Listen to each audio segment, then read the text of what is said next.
নমস্কাৰ। আকৌ নতুন এটা ডিজাইন লৈ আপোনালোকৰ ওচৰলৈ আহিলোঁ।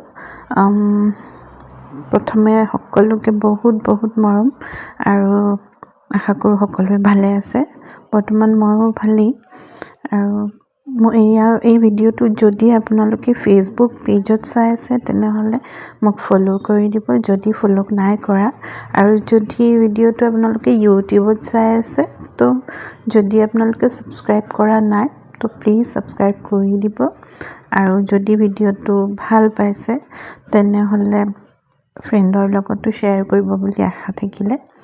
তো এইযোৰ কাপোৰ বনাইছোঁ মই হেণ্ডমেড মিক্স পাটৰ কৰিছোঁ। কালাৰটো ঠিক মই ক'ব নোৱাৰিম, এইটো একেবাৰে লাইট কালাৰ, গ্ৰে পাৰ্পলত মিক্স এনেকুৱা ধৰণৰ, কিন্তু বহুত লাইট কালাৰটো। আৰু মই হোৱাইট কাৰ্বনেৰে এয়া ফুলটো গোটেইখিনিত আঁকি ল'লোঁ। আৰু ইয়াত কালাৰ ইউজ কৰিছোঁ sap green, dark green, golden yellow, তাৰপিছত হোৱাইট, আৰু এইটো আপোনাৰ ইণ্ডিয়ান ৰেড যিটো ব্ৰাউন কালাৰ সেইটো। আৰু এই কালাৰটো মই বনাই লৈছোঁ আৰু বনাইছোঁ দুটা কালাৰ মিক্স কৰি। সেইটো হ'ল যিটো একদম ৰেড, আৰু আমাৰ ৰেড কালাৰটো, কেমেলৰ ৰেড কালাৰটো লৈছোঁ, আৰু পাৰ্পল, ডাৰ্ক পাৰ্পল কালাৰ। পাৰ্পলৰ পৰিমাণটো বেছি আৰু ৰেডৰটো কম, তেনেকৈ মিক্স কৰি মই অকণ বেছিকৈ বনাই থৈছোঁ, যাতে বাৰে বাৰে মিক্স কৰি থাকিলে কালাৰবোৰ চেঞ্জ হৈ থাকে, সেইবাবে একেবাৰতে বনাইছোঁ। আৰু ফ্লেট ব্ৰাছ ইউজ কৰিছোঁ। তাৰপিছত আৰু মই অকণমান এনেকৈ চুমকি অকণমান লৈছোঁ, আৰু এয়া মই ফ্লিপকাৰ্টৰ পৰাই লৈছোঁ। তো এতিয়া কেনেকৈ কৰিছোঁ গোটেইখিনি একেবাৰে সহজ পদ্ধতিৰেই কৰিছোঁ, ব'লক চাই লওঁ। ফাৰ্ষ্ট আমি এনেকৈ য়েল্লোটো দি লৈছোঁ। য়েল্লোটো দিয়াৰ পিছত তাত মই অকণমান যিটো মই ক'লোঁ ব্ৰাউন কালাৰ, ইণ্ডিয়ান ৰেড বুলি যিটো কয়, সেইটোৰে অকণ দুটা কালাৰ যাতে ফুলটোত দেখি পায় তেনেকৈ কৰিছোঁ, চাই যাওক। আৰু ভিডিঅ'টো যদি স্কিপ নকৰাকৈ চাই তেনেহ'লে খুব ধুনীয়াকৈ আপোনালোকে বুজি পাব। এনেকৈ অকণ দি খালি অকণমান ব্ৰাউন টাইপ কৰিছোঁ, গোটেই য়েল্লো কৰি নাই দিয়া। এনেকৈ কৰিলে কি ভাল লাগে, বেছি ভাল দেখি আৰু।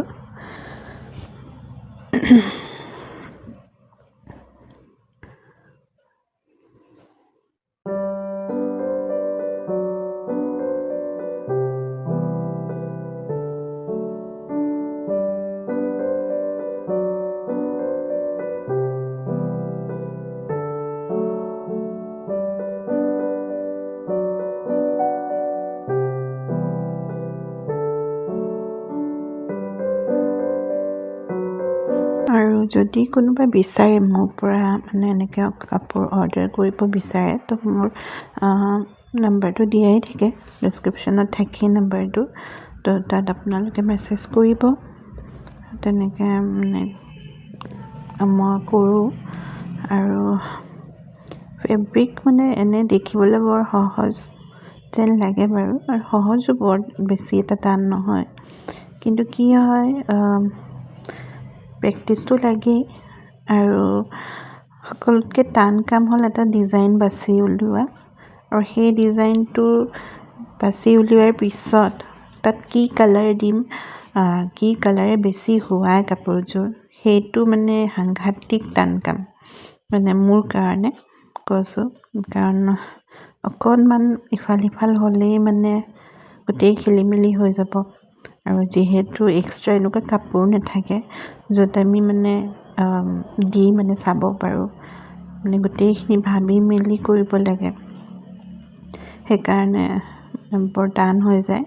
কিন্তু এবাৰ যদি কৰি গোটেইখিনি ডিচিশ্যন লৈ উলিয়াই দিব পাৰোঁ আমি কালাৰকেইটা, তাৰপিছত আৰু আমাৰ টাইম নালাগে, বৰ ধুনীয়াকৈ কৰিব পাৰোঁ। তাৰপিছত যদি ভাল লাগিছে মোৰ কামখিনি, যদি আপোনালোকে ভাল পাইছে তো প্লিজ লাইক কমেণ্ট এটা কৰিব, আশা থাকিলে।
আৰু পাতটো কৰোঁতেও একো বেলেগ এবাৰ মই য়েল্লো ইউজ নাই কৰা, অকল ডাৰ্ক গ্ৰীণ আৰু লাইট গ্ৰীনেৰে মানে কৰিছোঁ, দুটা মিক্স কৰিয়ে কৰিছোঁ। তেনেকেই ভাল লাগিলে, তো সেইটো কাৰণে এনেকৈ কৰি দিলোঁ।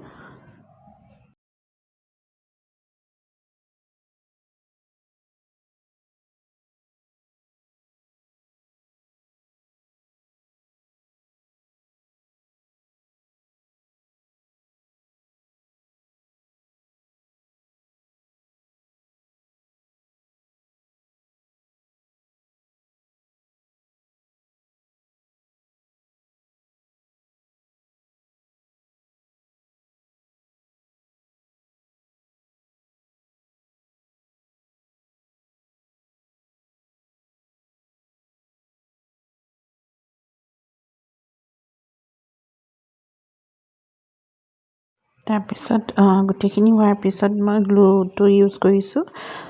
তাত যিহেতু মই চুমকিটো লগাব লাগিব, তো অকণমান সৰহকৈ দি তাত লগাই দিলোঁ। তাৰপিছত মই গল্ডেন থ্ৰেডি আউটলাইনটো ইউজ কৰিম। সকলোৱে জানেই, যিবোৰে মোৰ ভিডিঅ' চাই, যে মই গ্লিটাৰটো কম ইউজ কৰোঁ। গ্লিটাৰ মানে যিটো আউটলাইন, সেই গ্লিটাৰটো কম ইউজ কৰোঁ, আৰু মই এইটোৱেই ইউজ কৰোঁ, 3D আউটলাইনটো। আৰু গল্ডেনটো বেছি ইউজ কৰোঁ, হোৱাইটটো ইমান কৰা নাযায় যেনিবা, কাৰণ গল্ডেনটো গোটেই কালাৰতে ভালেই দেখি। তাৰপিছত তেনেকৈ কৰিলোঁ। আৰু যদি ভাল পাইছে প্লিজ লাইক কৰিব, আৰু কেনেকুৱা লাগিছে কাপোৰযোৰ কমেণ্ট কৰি জনাব।